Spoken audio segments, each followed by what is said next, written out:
So this is going to be personal stories about how I realized that when do evocations that they are actually working prior to the evocation, since magic starts actually earlier.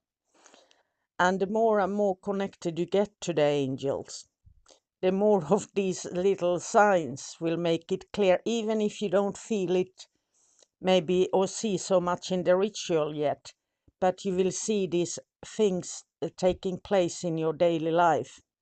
Let's say you do a 10-day fast, eating one meal a day or two tiny meals a day, however you put it out, and you start praying. And you have to step back from your all gossip and that kind of thing. So you go to a grocery store and you stand in line waiting to pay for what you are going to buy. And suddenly there comes a lot of people discussing explicit details of their life. And you just realized, oh, why are they talking about this and this and this and so on? So that is one thing. The second thing is that you are tempted always. Somebody has a party, or they are going to do a dinner, or they are asking you to the movies, and it always happens during those days prior to the evocation. They have these quick ideas, and they always is before the evocation, so that is another sign. And then we have the third sign, hot and humid like it is right now, that you have your windows open and people are what they are talking about in the streets, and it echoes through the windows, of course, is something that you shouldn't be listening to.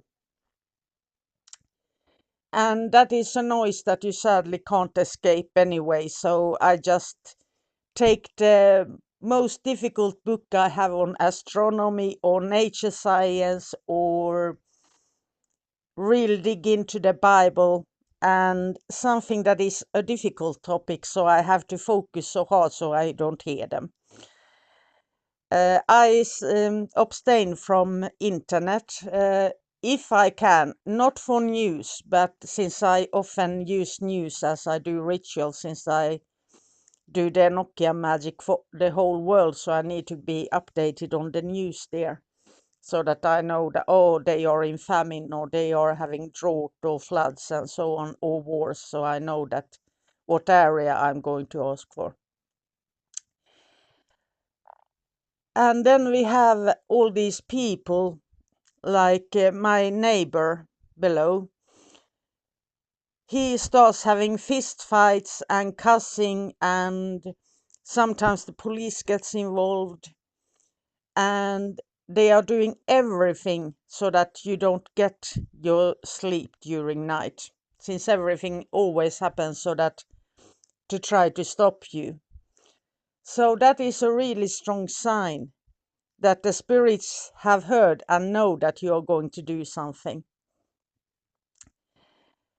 And then we have all the small tiny little things, like losing your keys or your car driver's license, or just small tiny things to make your day difficult, to make you to get angry, to make you upset, so you forget your prayer or prayers, depending on what ritual you are doing.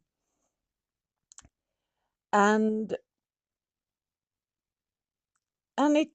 it just is that way. So I come to realize that the more things that is happening in the real world, the more needed the ritual is. But it was difficult as a teenager to say no to going to the movies and going out, since I worked a lot, so I didn't have much time to anyway to go out to town and so on, since I had the horses and worked full time.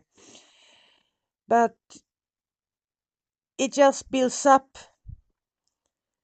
And then with the fasting, let's say like this, the first times you fast, And if you do a complete fast, that I have done so many times, that I recommend, but my doctor advised me to not to do that anymore. And you don't eat absolutely nothing, and you drink as little water or tea as possible. No caffeine, nothing like that. And then you get these muscle cramps, you get headaches, you get nausea, and all kinds of things, since you're, what is it called, detoxing your body, and so on. So that makes life difficult. So if you add on all the other troubles, then it can feel quite a huge step in the beginning. But one thing is very good. Your body learns to cope, and for every time you return to fasting, your body adjusts so quickly.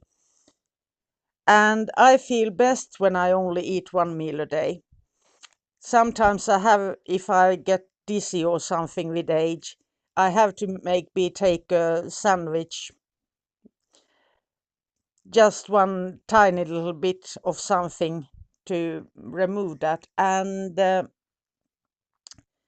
then I feel that my prayers and my meditation and all that kind of thing gets a little bit off. Since on an empty stomach, that is when you can reach the heights more easily. And that happens to me all the time. And if you look at many other traditions, whether it's Buddhist or Hindus, they also practice that. So it isn't enough with just one fast. So I try to live my life with fasting 23 and a half hours every day. So that means that there is that one high that lifts more easily than the other prayers I do or other rituals I do. And you choose your time. If you work nights, you take it whenever you can, and that is always doable. You don't have to follow at the sunset or when the dark comes. But one thing is good to know, that is always the planetary hour, the first hour of night and the first hour of morning. So, or whenever that is, that changes a little bit around the world, but it is always the first hour on that particular day of the planet. So, and what else? There is something and then we have the people around you. That's what I was thinking about. Like, let's say that you, in your family, on your spouse or whoever it is, that they are really good people usually, but you are planning to do a full ritual that is important for something with evocation, and suddenly they start acting like jerks. They start cussing, they start becoming aggressive, or just out of balance. And that makes it difficult, since you have to tell them to stop doing that, and then they get angry because of that, since you tell them to not to cuss and not to raise their voice or whatever rules you have in your house, and so on. So there's that difficulty, and it's always the difficulty of having the time and to be left alone so you can pray. Since the old book says that always pray in silence, and so that nobody sees you. So if you're lucky enough to have a door, so you can close the door so you can pray in private, or otherwise you have to go outside to a forest or a field somewhere and do your prayers there.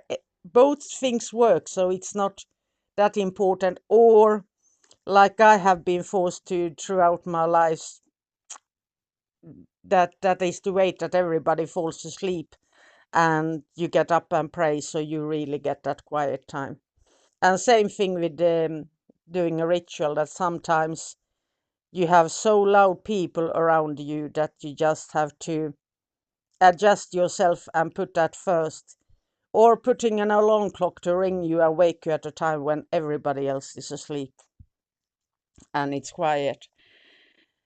So it takes a lot of adjustments, but it's worth it. And once you start to feel that, let's say that you're sleeping one night and you wake up with a feeling that I should do a ritual that and that day, that have been an angel telling you to do something. And these are all signs that things are working for you. Or you are just out at work or somewhere doing your thing, and you just think of a date and you get so happy and excited, and oh, I need to do a ritual that day. And that is the guidance you're given. And so these are the mundane things that go wild. And that means that the spirits are seeing you. And when the angels notice you and see you clearly, that's when the demons start paying attention to you and other spirits.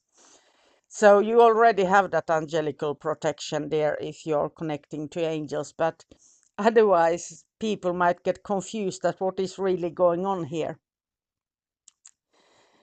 And of course, the thing that things break. Everything whatever is your pet peeve, they are trying to make that thing. Or let's say that your alarm clock doesn't ring and it's a new alarm clock and you got late to work, or whatever your trouble is if you're a deep sleeper.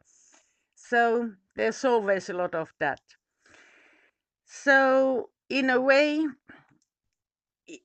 it might feel overwhelming at first, but the good news is, you have been recognized, and it will become stronger for every time you do a ritual and connect to